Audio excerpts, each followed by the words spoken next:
Welcome back to a new episode of the Shout Out to Devils podcast. I am your co-host Justin Brady, and I run Devils Fanatics on Instagram. I'm here with my co-host Daniel Amoia, who runs devils.report on Instagram, and he writes for the Hockey Writers. And the Devils stormed into New York and took down the Rangers in convincing fashion. They weren't able to beat them once all of last season. They got swept by them, but this time around, the Devils went in there and won by a score of 5-1. Great overall game by the boys. Daniel, what are your initial thoughts on the Devils' win? I mean, this is exactly what the identity Sheldon Keefe has been trying to instill on this team.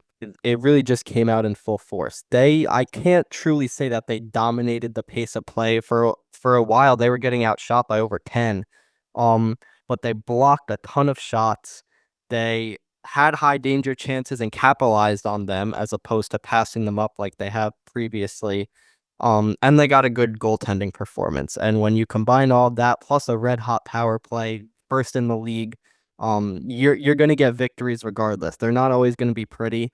And the fact that I can't convincingly say the Devils dominated that game, but still won 5-1, just shows exactly what Keefe has been trying to instill in them is working. And for the long run, Devils fans should be very happy with what they're seeing because the pieces are there, the process is there, people process. I mean, those are the two biggest things. And basically every button Tom Fitzgerald has pushed has worked for the most part. So, just a win that Devils fans, the Devils as a team, could really be happy with. Yeah, like how you brought up Sheldon Keefe, because it seems like all the players are just really buying into his system now. The defense really just stands out to me in this game yesterday. We saw on that penalty kill that took place in the first period, the Rangers' first power play of the game. Brett Pesce loses his stick. It's practically a 5-on-3 at that point. But Pesce, no, he's putting his body on the line. He blocks two shots.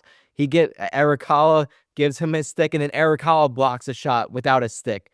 And it just really good goes to show the heart that this team has. They put it all on the line every single night, even though the result is not always what they want, but it's been more what they want as of late.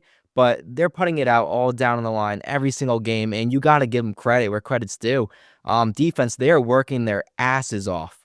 And goaltending, yes, it's been up and down, but Markstrom, terrific in that, stopping 39 of 40 shots he faced, and he had a 3.4 goals saved above expected. I think that's the highest amount a Devils goaltender has had in a game all this season. He made numerous huge saves when the team needed the most. The Rangers, they got their chances throughout the game, but Markstrom denied them all times except for one power play occasion that took place in the second period. And of course, Chris Kreider right in front of the net, ready to bury a rebound. So, but Markstrom really good overall, and we just need him to be more consistent going forward. Same thing for Allen. In this game, Jesper Bratt had 4 points. That's freaking terrific game. He recorded points on the first four goals the Devils scored. Dawson Mercer, big thing for him. He has been struggling mildly as of late, and he was finally able to get on the scoring sheet. He scored in the first period. Dougie Hamilton, he's been on a good pace as of late offensively, was able to get one on the power play, and Jack Hughes, 2 goals, doing what he does best and shining at Madison Square Garden. So overall, the top guys are showing out. Defense strong, and I know you're gonna get into one guy on the defense coming up here soon, Daniel. So you know what? I'm just gonna give you the floor. What has stood out to you about this team as of late? Well, I think when you're looking at the team, right? So much of the narrative with the Devils has been, oh, they're young talent, they're still taking time. 2 years ago may have been a fluke. There's been a lot of conversation, and it all points to Jack Hughes usually. Jack Hughes is kind of the engine that runs the whole thing. And that's kind of made Luke Hughes fly under the radar a little bit, and kind of get unfairly criticized at times, especially last year when he was a rookie, basically thrown into the fire. This season, especially the past 10 games, Luke Hughes has. I can't even believe I'm saying this. The numbers show that Luke Hughes has been arguably the best defensive defenseman in the entire NHL. Defensive. If someone told you that, even during preseason, I mean, I can't. I don't even know what you all would say to me. And Currently, according to Rono Hockey, Luke Hughes in the 96th percentile of league defense. Last season, I think he was around the 22nd, just for comparison. So it's not even close. And then on top of that, his offense is starting to come around. I talked to Jack Hughes about it post-game interview yesterday, and he said, I mean, obviously, I love to see that, and Luke is a huge driving force for the defense, but Jack also said all six defensemen are really stepping it up and playing well. And we see that, but Luke Hughes, I mean, it's really just phenomenal how he's improved his game. And even in the offensive zone, it's very rare that, I mean, I could think of Quinn Hughes and Cale Makar, really the only two who can consistently just cycle around the puck and basically go untouched.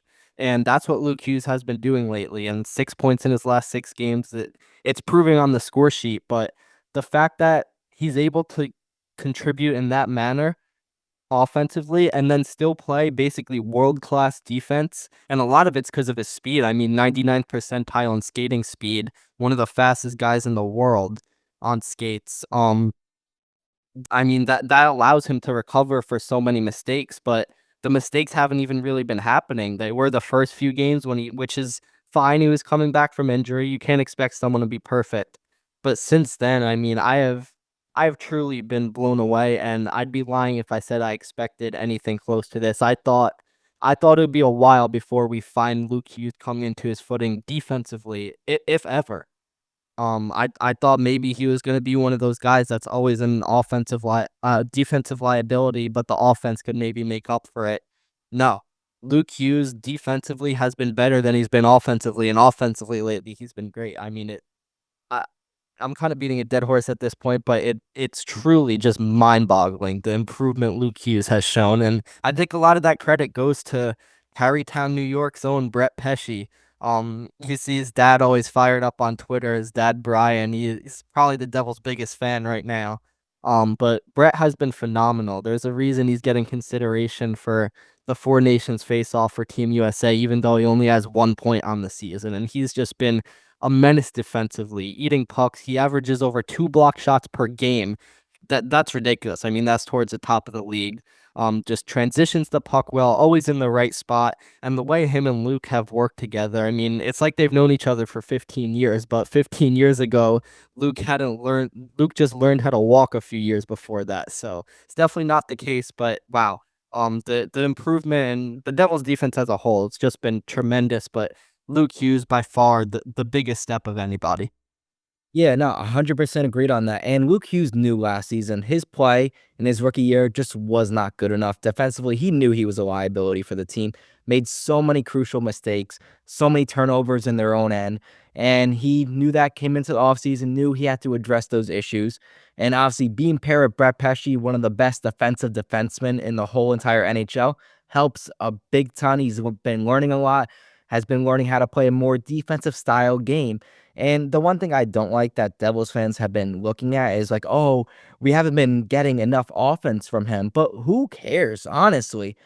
People were complaining how much of a defensive liability he was last season. Let's be happy that he's playing such a great defensive game right now throughout the last 20 games or so now.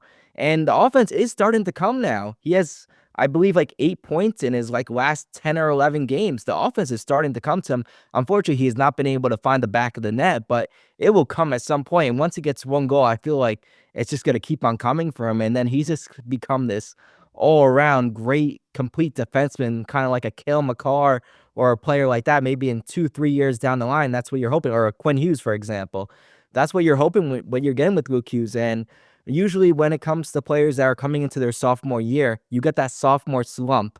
And it's kind of been the reverse with Luke. He's struggled in his rookie year and really has taken it to a whole nother step in his sophomore year. So credit to him. Whatever he did this offseason was great, and being paired with Brett Pesci was a blessing for him because it has elevated his game to a whole nother level. So credit to him. Credit to all the defensemen. Siegenthaler and Kovacevic have the best defensive rating. Them two, the top two in the league right now, and they are arguably the best defensive pairing.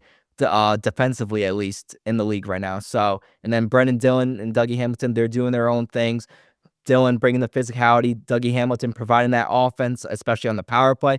Everybody's contributing on defense, and it's really great to see it all come together and really succeed. So I love what you brought about Luke Hughes, but I want to talk about Jesper Bratt and Jack Hughes. Man, that is it's really forming into one of those elite duos that people are going to talk about for a long time. We talk about like the Rottenen, McKinnon, the Ovechkin, Backstrom, Crosby, Malkins, like those type of players. Hughes and Bratt, based on the type of season they're having, and if they could keep it up going forward in the future, they are going to get to that level. They are playing at an elite level together on the same line.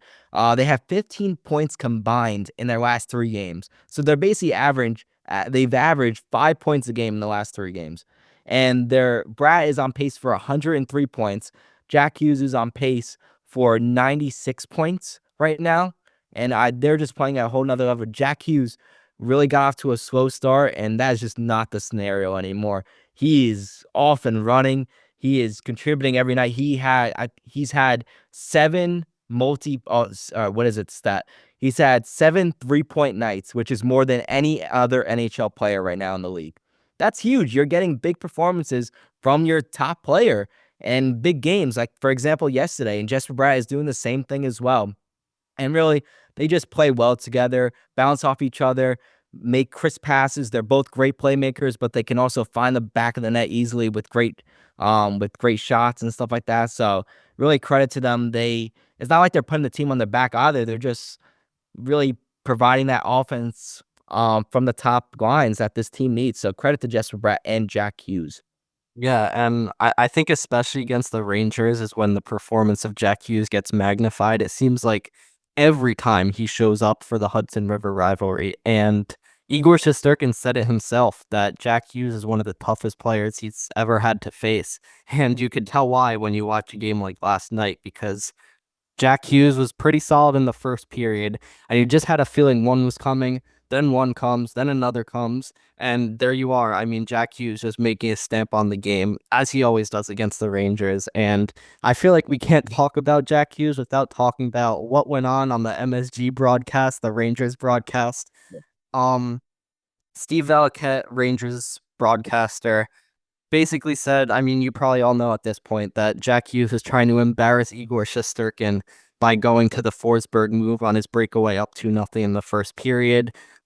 Even his broadcast partner, John Giannone, was like, really, is that how you saw that? Because I just saw a guy that was trying to score on a breakaway.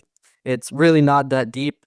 Um, it it kind of just blows my mind how you could even make that assertion when the Devils were only up 2-0, and two goal leads the most dangerous lead in hockey. And aside from that, PK Subban said it in a video today. Who doesn't want to embarrass the Rangers at Madison Square Garden? It's the world's most famous arena. Like, teams should want to do that. So it just didn't make a lot of sense to me. And you could talk about the Instagram comment. Oh yeah, no, and also if you're on a breakaway, you want to embarrass the goalie. Of course you do. I mean, you want to score on the goalie. If you're scoring on the goalie, you're embarrassing them because they got beat 1-on-1. And what Valquette says about, oh, Jack Hughes is playing Instagram hockey instead of intense hockey, get the hell out of here with that crap. That's like the most homer type of a response I would ever hear from somebody. This guy played 46 games of his career, and let's be honest, he was not good at all for the Rangers in those 46 games. Only won 16 games out of those 46. So he is in no place to talk for anything. Just stick to the Rangers. Worry about your team that's just not playing well at all right now. Don't worry about the guy that owns your franchise, Jack Hughes. So it's just a bit of a joke there.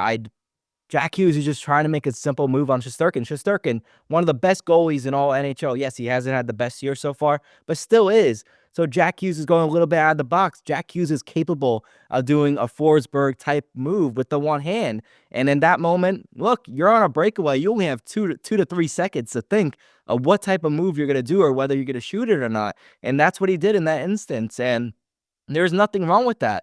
Literally 2 years ago, Tarasenko did the same thing for the Rangers, and I didn't hear anything bad about that. So why? Oh, since Jack Hughes does it, which is a player that seems like Valquette has had some, not I don't want to say hatred, but maybe a bit of dislike for. in the past because he's made some comments about him in the past, comparing him to Capo Caco, and we all know about that. I'm not going to get into that. But Jack Hughes is just trying to make a hockey play and trying to help his team win games. And that's it at the end of the day. You cannot go critique a player because he's just trying to help his team win. And maybe it's not the way that the players were doing it back in the 90s, but newsflash, this is hockey now in the 2020s. Everybody's all flashy and trying to make crazy plays, trying to do the Michigan move and stuff like that. That's just how the sport is now. It's adapted to a whole new level. And that's the type of player that Jack Hughes is. And he just has to, Valcat has to get adjusted to that to learn that these are how these top world class hockey players are playing at now. Well, not only that, I could tell you as a fact that when Tarasenko did it for the Rangers, he didn't say a word. So there Sure. there's a certain contradiction there. But with that being said, I always try to be unbiased and try to put myself in the other person's shoes. I just can't see it. And again, neither could his broadcast partner. And his rebuttal was that, well, Jack Hughes normally has success against Igor Shesterkin, playing him straight up, so why would he try to make a fancy move? And he even did, like, the little arm thing to like, he was very worked up about it. It looked like he was But about to cry. is that not hockey? Like, in hockey, you can't be repetitive or people are gonna the opposing goaltender is gonna latch on to what you always do. You have to mix it up and keep them off guard, and that's what's gonna keep them on their toes. If the Devils on the power play walk in with Jesper Bratt every time, it's like when they used to do the drop pass on the power play and teams knew it was coming and they telegraphed it and went the other way shorthanded. You can't do the same thing every time and expect the same result. So for Valquette to be getting on them for that, for doing exactly what you should do in hockey and keeping the opposition on your toes. And again, PK Subban said it, Madison Square Garden, like you should want to embarrass your opponent. So it's just an absurd argument to me. Yeah, no, it definitely is, and I don't know. It could be the rivalry, maybe making everybody tense and stuff like that, and bringing animosity around everything. But I don't know what it is. But regardless, Jack Hughes finished the night with 2 goals, had a big impact on the game, and is doing what he does best and shining at the Garden and shining against the Rangers like he's always done. And he just has Shesterkin's number. He has the most goals, more than any player against Igor Shesterkin, with 9 goals after last night. So really just goes to show that Jack Hughes just has Shesterkin's number, and hopefully, I mean, maybe come playoff time if anything happens, but you still got 3 more games left in the season. Hopefully, Jack Hughes shines in those games as well, but always great to get a big win over a big-time rival like the Rangers. They really can help a team really with their team chemistry and morale and everything like that. Getting a win like that significantly in their own building in Madison Square Garden can really help propel a team like we're about to talk about going on a 4-game homestand, or did I say 4 or 5 game homestand? Excuse me. Um, so the Devils, look, they have not been successful at home this season. They're 6-5-2. That's average at best. Away record, they're 11-4. So it's a whole nother story. It seems like it's been like that for the last 3 years now. It's just really weird how that works, where they play better, they play a more simple game on the road, but at home they try to be more flashy and stuff like that. So look, they have the Kraken on Friday, the Avalanche on Sunday. Then the next week, they got the Leafs, big rematch there. They want to get some revenge there. And then they got the Kings and Blackhawks. Look, they cannot let this home stretch slip from them. They just can't. They have to start winning at home more consistently. I really hope they can at least win 3 or 4 games on this homestand. And there's a lot of winnable games here. The Kraken, just a subpar team. The Avalanche are not playing their best hockey. The Leafs, that's a good test, but no way, if you could beat them, you could beat anybody in the league right now. They already beat the Hurricanes. They already beat the Panthers. They beat the Canucks. They beat the Oilers. They beat a lot of good teams. Why can they not beat the Leafs? So, and then the Kings, pretty good team, in the Blackhawks. That has to be a win. You cannot let that one fall from you. So, Daniel, what are you hoping to see from this team on this upcoming homestand? I mean, I think more than anything, they just have to keep playing the way they are. Their defense has been great. The power play has been otherworldly. And the 5v5 offense has definitely ticked up lately. So I think they just got to stay par for the course. Keith clearly has a system. He's implementing it. The players are buying in. And I think especially after that win, I think the Rock is going to be pretty packed. I think fans are really going to want to see it, especially Christmas break coming up too, winter hockey. I mean, we saw how it was 2 seasons ago. The atmospheres over winter break were definitely did not compare to how they were last season. Just completely different dynamic with the team. When the team's doing well, fans come out and support. And like you said, home record hasn't been great, but I have a feeling that that's going to change. They just can't press. They just need to play Devils hockey because we've seen enough by this point. Them playing Devils hockey wins them games. Yeah, and I'm gonna say one more thing, and then before we conclude, the goaltending has to be consistent on this stretch. It's been too inconsistent. I overall, the whole conception of the Devils' goaltending has been solid, which is good. The Devils only need average, solid goaltending to get them by. But at some point, you want to get that consistent goaltending. You want to be a complete hockey team, all four lines, all three D pairings, both goalies. Um, and you're gonna need both your goalies this stretch. More likely or not, they're not going to put Markstrom out for all five of those games. I could see Allen playing possibly 2 games in this upcoming stretch. That's what they kind of been doing. That it's like Markstrom's the 1A, Allen's the 1B, and they rely on both of them. They're both capable of really good performances, but they're both capable of really bad performances as well. Allen has cost the Devils probably 2 games, you could say, this season against Tampa, where he gave up 7 or 8 goals. It was. And then that game against Washington, which, I mean, you give up a goal, you guy ships it from behind the net when you're trying to play a puck, and that really costs you the game right there. You give up 6 goals in that game, but then you have all other games where he gets shutouts. So just really need to be more consistent. Same thing with Markstrom. Can't have games where you go when you give up 4 goals on 27 shots. It's just not good enough. So you need more performances like you got at the Garden last night. So hopefully the Devils can get more consistent goaltending for this home stretch and going forward for the rest of the season. That's really gonna put them up top in the standings going forward. So looking forward to it. So yeah. Um, and I just want to say we do apologize. We have been inconsistent with uploading content here. It's just been really hard. Me and Daniel are both very busy, and we're just trying to find time. It doesn't always work out, but we are going to try our best to put out more episodes for you guys because you guys deserve the best Devils podcast out there possible. So we appreciate you guys sticking by us and appreciate all your support as always. And Daniel, any last words? Yeah, I just want to mention, so if you're listening to this on the day it comes out, today, Four Nations rosters will be coming out. So keep an eye, Devils Fanatics, devils.report for all the coverage there because it seems pretty likely that the Devils are going to have a good amount of players representing them over this, well, what would normally be an all-star break, now the Four Nations face-off tournament. And best on best hockey, that's exciting stuff because we have really not gotten that since the World Cup of Hockey in 2016. So it'll be 9 years. That's pretty crazy. And a chance for especially a guy like Jesper Bratt for Sweden, like really put the world on notice. We know how he is in New Jersey, how he's viewed, but I would say he's still fairly underrated on a global stage. And he's basically, I think he right now leads all Swedish players in points. To have that ability to be like the star player for an entire nation is really going to put Jesper Bratt on a whole different level in terms of the way people view him globally. So it'll be interesting. Yeah, no, I like that you brought it up. So it's gonna be exciting to see what happens. Maybe some surprise Devils like maybe Brett Pesce and Dougie Hamilton possibly crack the roster. We'll see how it all goes down. So stay tuned to our coverage on our social medias, as Daniel mentioned. Yeah, so our next episode will be after the Seattle Kraken game Friday night. So stay tuned for that. And until next time, peace out. Peace.